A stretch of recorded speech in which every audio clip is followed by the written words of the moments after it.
Hello and welcome to another scene set in Living World of Darkness, a rage across New York.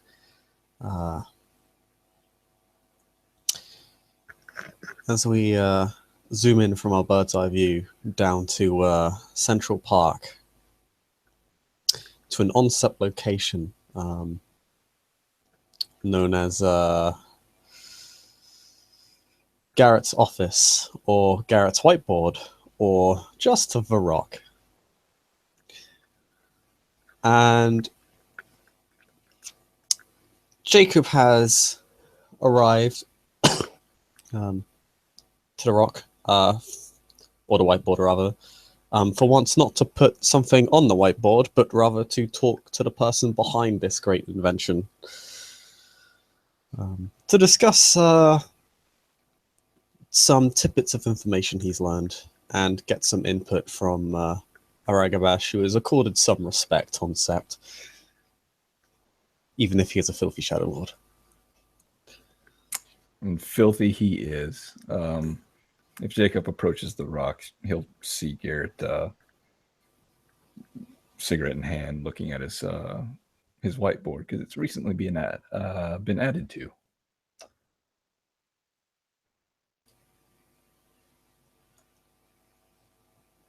For the record, is Garrett a Foster or an Adrian? He's a Foster. Okay, I was just double checking. Yeah, Jacob approaches the board and he's hardly quiet. He never really is. He's not super loud or anything. He's just a regular human who doesn't really pay too much attention to the sound of his own footsteps. Something that Garrett will probably scold him on later. But yeah, he sees you and approaches you fairly openly. Says, Garrett, just the man I was looking for. He would have heard your footsteps approaching more than likely and just given a glance in your direction before returning his attention to the board. Once you announce yourself like that, without looking at you, he just says, "What can I do for you?"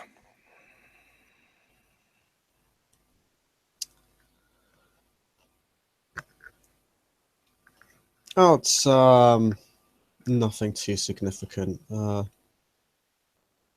you know, I've been looking into the Forlorn situation. And we need closer into getting a full judgment on that. Oh, pardon, did he ask a question? Sorry. Yeah, he asked if we were any closer on getting a full judgment on that. Yeah, we've established the facts and what took place. And the Philodox have reached their conclusion. Now all that's left really is to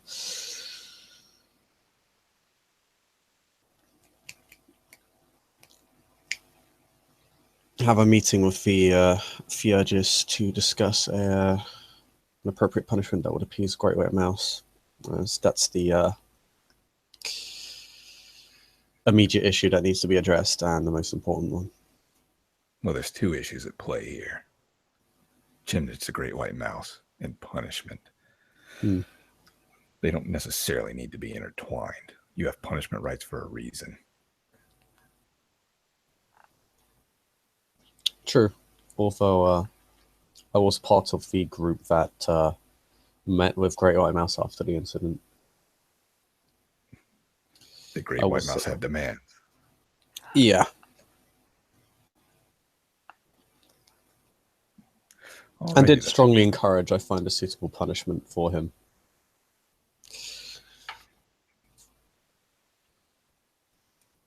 Or for rather the one involved in this, but we already know that at this point.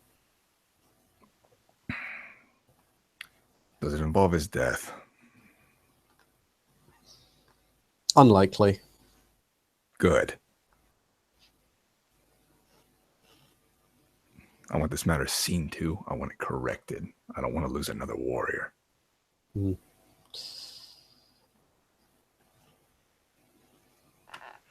May involve a right of satire. We're still working out the final details.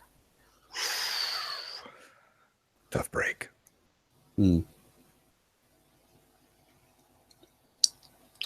But we still have an asset. Yeah, the one of the reasons I actually came to talk to you was because during the case I heard that some people had approached you regarding Forlorn. Felix and Calls. Garrett raises an eyebrow at that and turns to look at Jacob. What'd you hear?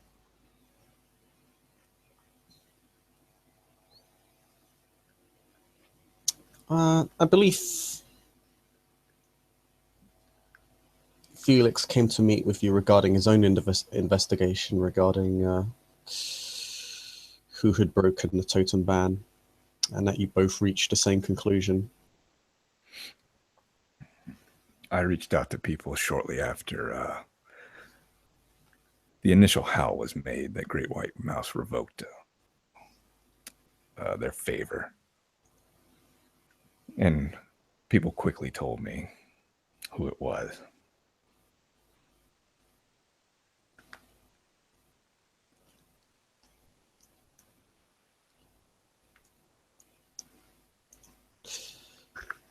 Yeah, Pale Hunter, I believe, was what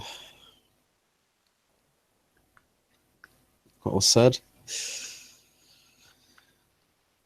People have lots of nicknames for him. That appears to be the spirit's nicknames for him. Yeah. Alana confirmed it. I'm not sure if this was earlier or after the fact, because I wasn't told, but apparently calls came to see you about keeping an eye on him. She did.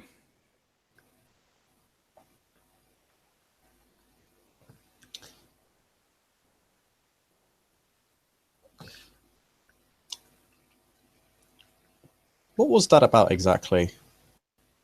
Was there any suspicion regarding him, or? Nothing relevant to the Great White Mouse situation. All right. Just thought I'd get it out of the way, just in case. Has been a bit of a hassle establishing a timeline of events. This was before. Fair enough.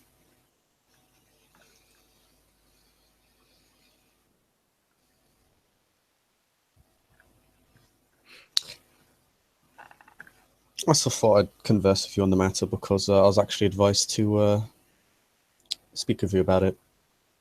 It is an issue that concerns you, after all. It does affect your job. He takes a But drag. also, Sorry.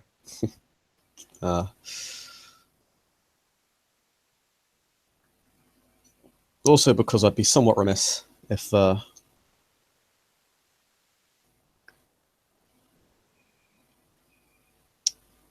didn't have a Ragabash to make sure everything was above board first. He takes a drag off his cigarette and gives an agreeing nod. I do so love giving my opinion.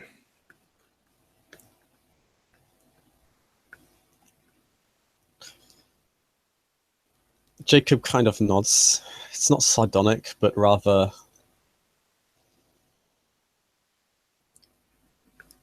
almost like a nod that seems to express, yeah, everybody does do that to me. It almost seems a little bit exasperated in a way.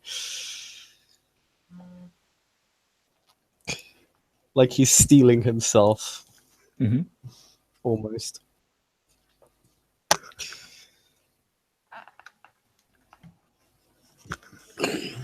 What are your thoughts?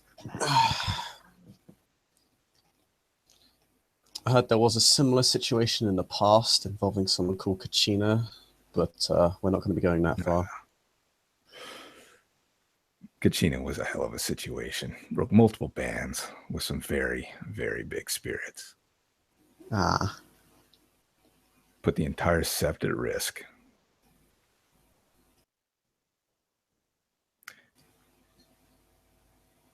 One of them being Wendigo. Ah, yes. Not a spirit one wishes to anger. No. That was even before I got here, and that deal never got squared up. Then he made a couple of other deals and didn't see to those. We lost a den mother as a result. And as I said, the rest of the sept was at risk. And one of the spirits asked for his liver. So it was given.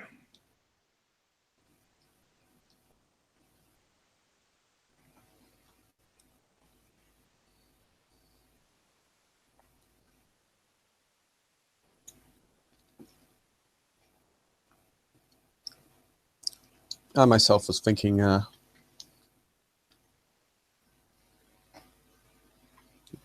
punishment that puts something of a spin on how it's traditionally handled in Europe. Oh, this will be, although that will be squared off with the Theurges first. I know in Europe they generally, well, where Balian comes from, they tend to crucify the individual,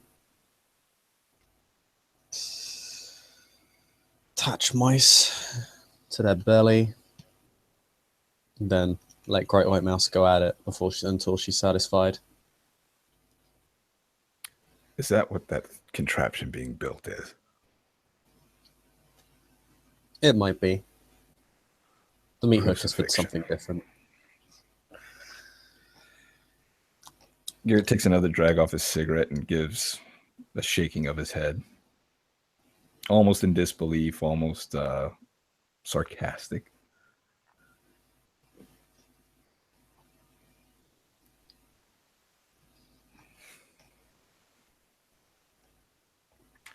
Is that really necessary?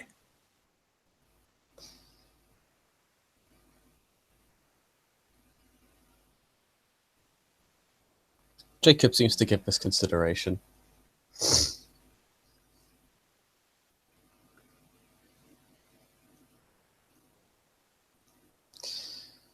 You see him navel gaze for a little bit. You know, normally I would say no. I don't like...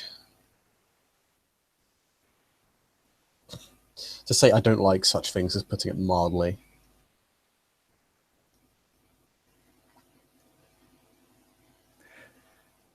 This is quickly turning from a punishment into an entertainment.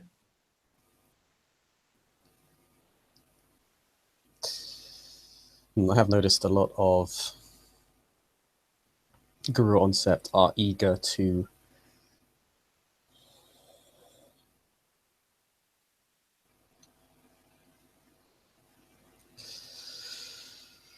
not say lash out, but find any reason. That tends to happen. Granted, I don't think Forlorn has done himself any favors in that regard. Especially not with me. How so? He wasn't entirely honest with me in his interview.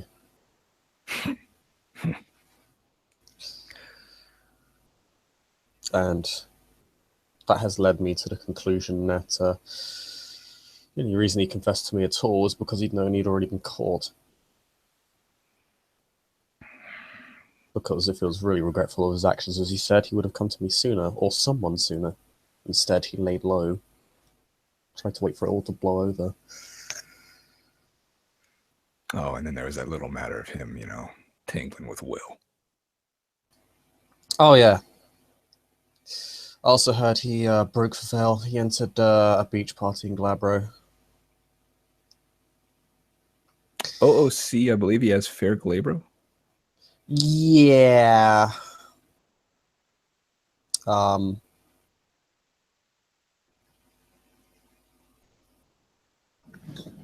That is true. It helps, but I mean, if the STs have told you another thing, then whatever. But yeah, it helps passing like with regular people. But that wasn't just about regular people, in Jacob's opinion. You don't want to paint a giant tiger on your back. Okay. Or like let per se leeches discover you. Wink, wink, nudge, nudge. Vampire. Okay. Getting back into the character. Yeah.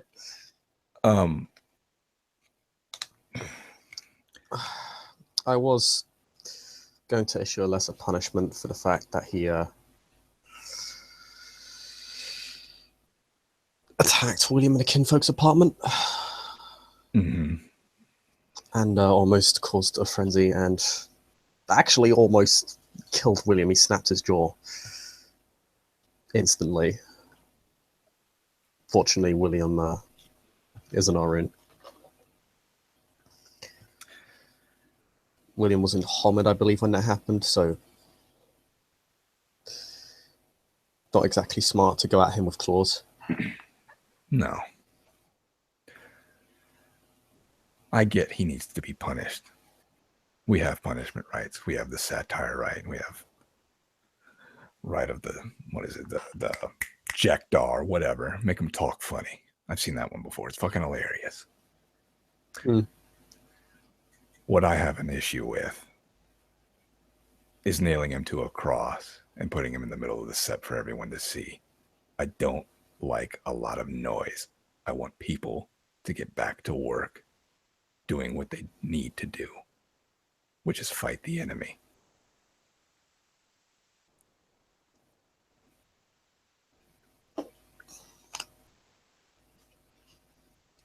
If Great White Mouse demands he be crucified, then let it be a private ceremony.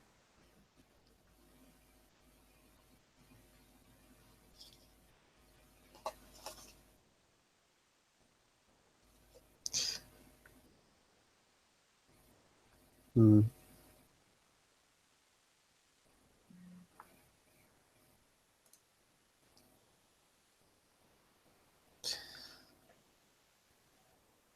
True. I do wish to set an example, though. He says that eerily calmly, but you can tell he's a bit uncomfortable by the fact that he said that as calmly as he did. He's not very good at hiding his. He kind of wears his emotions on his sleeve. He's been pretty upfront. Yeah. A satire right is a serious, serious punishment right that undermines months, years, sometimes decades of work. It should not be done lightly, and it should be an example.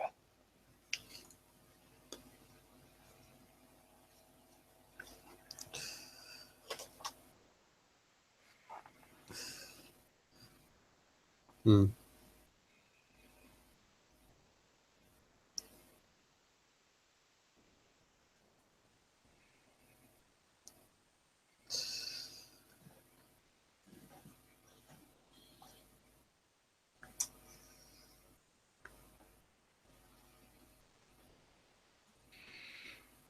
I think the tricky part isn't necessarily the punishment. We already have the rights for that. I may ask for assistance on the satire right, or may need to.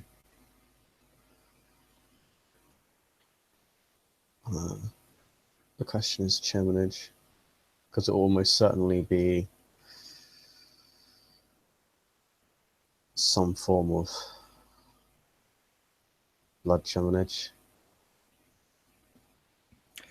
And that is the purview of the Theurges, not yours. Mm.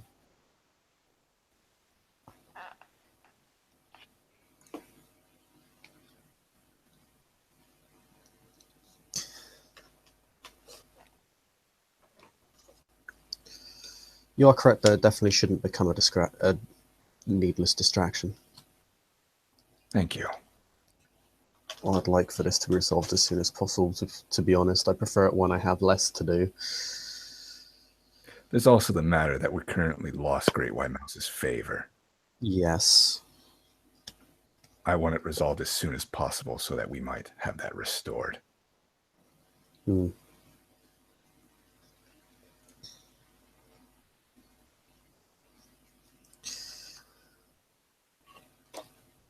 Have you conducted all your investigations, interviewed everybody, gotten all the facts straight? I believe the only person left to be interviewed is Cause to Fury by my colleague Predator's Focus. Okay. I have conducted all my interviews, including with the main suspect on the case. I already have the confession and recordings of all the interviews. I believe the Galliards are also using it to spin as something of a cautionary tale. Good. If we have the confession, I see no reason to delay it further. I would render your judgment as soon as you can. I've already discussed it with Predator's Focus. We're not going to be holding anything into a trial. The confession's been made, and everyone honestly already knew who did it in advance anyway. Thank God. As he said, the last thing we need is a circus show.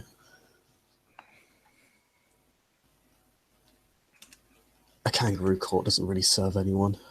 No.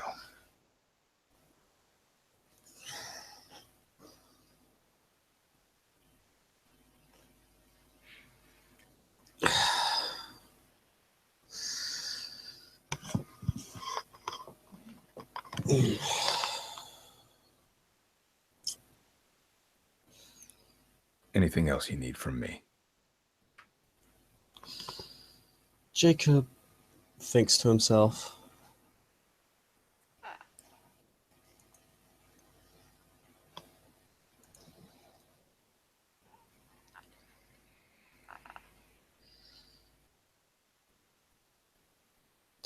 I don't believe so. I'll have a chat with Predator's Focus and we'll see what we can do about perhaps making the punishment less well,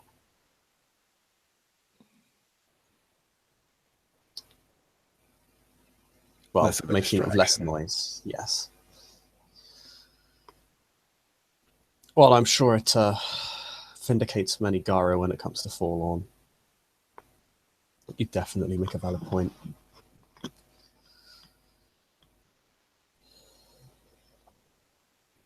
It does frustrate me somewhat, though. He only came to the SEP last month and he's already broken the ban. Well, there just has some responsibility. Well, we all have some responsibility in that. It's too easy to forget the multitude of bans that we get put under. Reminders are necessary, and we had an influx of new Guru, and we forgot to remind them. We all have a failure in this. True. I did cover that with Forlorn, though. He was there when the laws and bans are explained to Shady Side Up. Barely, not even a week before the incident, I think. It's possible he still forgot anyway, but... Garrett shrugs. Only so much leniency one can give.